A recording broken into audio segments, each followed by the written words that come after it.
Hello guys, this is What About Nintendo, and today I'm here to talk about Mortal Kombat 11 on the Nintendo Switch and what to expect from the graphics in this game compared to the other versions. Let's get right on into it.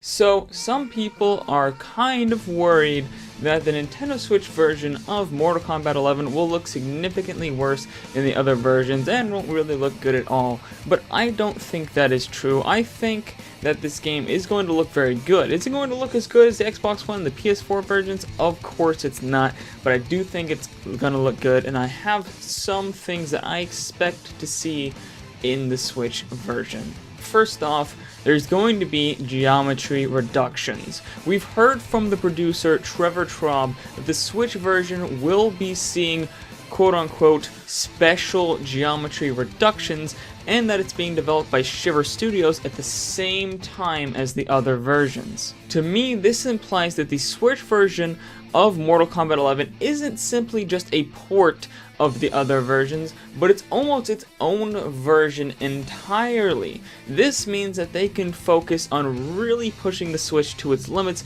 and making the absolute most of the hardware, and not just scaling down existing graphics, but making their own graphics tailored specifically for the system. Also, the geometry reductions part is very interesting, as that implies some sort of polygon count change to the backgrounds and maybe even the character models and such, which is very interesting and again implies that they're going above and beyond for this version instead of just scaling down existing feature sets.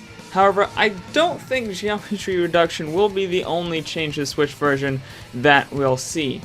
I suspect that there will be other reductions made to the game in order to get that beautiful locked 60 FPS experience. First off is resolution. The first thing a developer typically drops in order to save on performance is the resolution of the game, especially in a game where a consistent frame rate and nice special effects are essential to keeping the identity of that game. I imagine that the PS4 will be a full 1080p, Xbox One will be around 900p, and the Switch will be 720p or perhaps a dynamic 720p to 900p. Mortal Kombat X on the PS4 was a full 1080p, while the Xbox One was actually 1344 by 1080p, which is a drop in the horizontal resolution compared to a native 1920 by 1080p, but it's around the same pixel count as a 900p image. So the 720p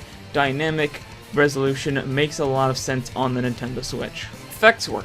Mortal Kombat 11 uses an insane amount of GPU-based particle effects. The move from Unreal Engine 4 really allowed them to go all out with the special effects in this game, and they look absolutely amazing. However, the Switch has been known to pare back these types of effects, such as in Dragon Ball FighterZ, so it's very possible that we'll see a lot less of them on the platform.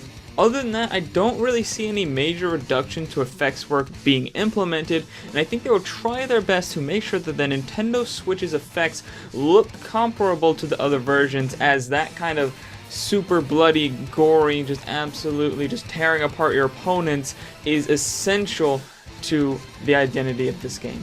Texture quality. I think it's pretty fair to say that the texture quality of this game will be reduced on the Nintendo Switch, as it is for pretty much every single modern third-party port to the system. I imagine we'll see a drop to texture resolution, as well as the texture filtering, which saw a massive drop in Dragon Ball FighterZ. However, in a fast-paced fire like this, I don't think the downgrade will make a huge difference. It'll be harder to notice in most games, especially since you're not really super close to the textures as you would in like a full 3D game. Finally, anti-aliasing. Another common thing to tone down or remove entirely in third-party ports on the Nintendo Switch is anti-aliasing. In Dragon Ball FighterZ, we saw the feature practically removed entirely. However, this isn't always the case, as Doom and Wolfenstein 2 both implement anti-aliasing, and it did a great job of helping to hide the lower resolution of those games. I think it would definitely make the game look a lot closer to the higher resolution of the other versions if implemented, but we'll have to see what the developers decide to do. So in essence, I think that we will see some pared back effects, but I think a lot of this is going to be pretty similar to the other versions. I think their focus on having a whole other studio co-develop it really gives them the chance to make design choices specifically for the Switch version that will pull out the most of that system. They can make a lot of changes to the backgrounds and different things that are harder to see, and they can be smarter about the changes they make than just a port of a game that is fully finished, where they just have to simply pare back effects and just lower down things instead of being able to build it sort of from the ground up and be able to work with the system a lot more. So yeah guys, that's all for this video though. If you liked this video, please hit that like button, that subscribe button, and ring that bell icon for notifications of all my videos. Also, let me know down in the comments below how you think the Nintendo Switch version of Mortal Kombat 11 will look, and if you're hyped for that version. And I'll see all you awesome people later. What about Nintendo? Bye!